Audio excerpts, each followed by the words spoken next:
Salut et bienvenue dans cette matinale. Aujourd'hui, on va parler de l'arrosage des pommes de terre. Gestion de l'arrosage de la plantation à la récolte. Les pommes de terre sont des cultures robustes mais réagissent sensiblement à l'irrégularité de l'eau, surtout lors de la formation des tubercules. Voici des conseils pratiques pour ajuster l'arrosage des pommes de terre à chaque étape de leur développement. La plantation. Quantité d'eau lors de la plantation des semences ou des tubercules. On peut faire de la semence, mais là c'est réservé vraiment aux professionnels qui eux font des sélections. Moi c'est ce que j'ai autour de chez moi, puisque moi j'ai une grosse coopérative Luneur, les pommes de terre Luneur, vous savez les trucs dégueux là qu'on a dans les sachets en plastique là. Et c'est une grosse firme qui fait des tests, qui fait pas mal de trucs pour récolter, faire des semences de nouvelles pommes de terre, tout ça. Donc voilà, donc il est important de démarrer avec un sol bien humidifié. Arroser suffisamment pour mouiller la terre jusqu'à la profondeur des semis, environ 2 à 3 litres par mètre carré en fonction du type de sol et des conditions climatiques. Donc profondeur, quand vous faites du tubercule, c'est la même chose.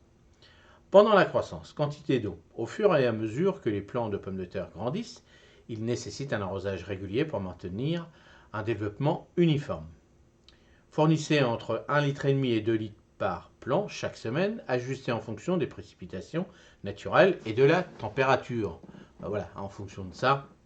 Alors généralement, pommes de terre, on les arrose très très peu, mais voilà, vous le savez que si vous arrosez pas, s'il n'y a pas assez d'humidité au pied, c'est pour ça qu'on fait des belles buttes aussi pour les maintenir et puis aussi garder pas mal d'humidité et surtout pour le verdissement des tubercules. Ça permet de, il faut de l'humidité. Donc si on a des étés secs, on sait que les pommes de terre vont pas être jolies et puis plus petites. Chacun, c'est pour ça que nous en Normandie ça pousse bien parce qu'il pleut souvent. Quantité d'eau. Pendant la formation des tubercules, quantité d'eau. C'est la phase la plus critique pour l'arrosage des pommes de terre. Une fois que les plants commencent à fleurir et que les tubercules se forment, augmentez l'apport d'eau à environ 3 à 4 litres par plant 2 fois par semaine. Un sol constamment humide à ce stade aide à développer des tubercules bien formés et évite la déformation. Fréquence d'arrosage. Maintenir le sol uniformément humide est crucial pour la croissance des tubercules. L'irrégularité de l'arrosage peut conduire à des tubercules mal formés ou à des craquelures. Conseil supplémentaire. Pour un arrosage efficace, arrosage profond. Un arrosage profond encourage les racines à croître en profondeur, ce qui est bénéfique pour la stabilité et la résistance à la sécheresse des plants. Évitez l'arrosage excessif, comme toute plante.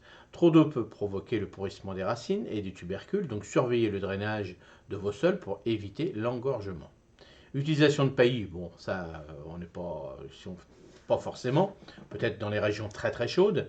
Utiliser un paillis organique autour des plants peut aider à conserver l'humidité du sol, réduire les besoins en arrosage et contrôler la température du sol.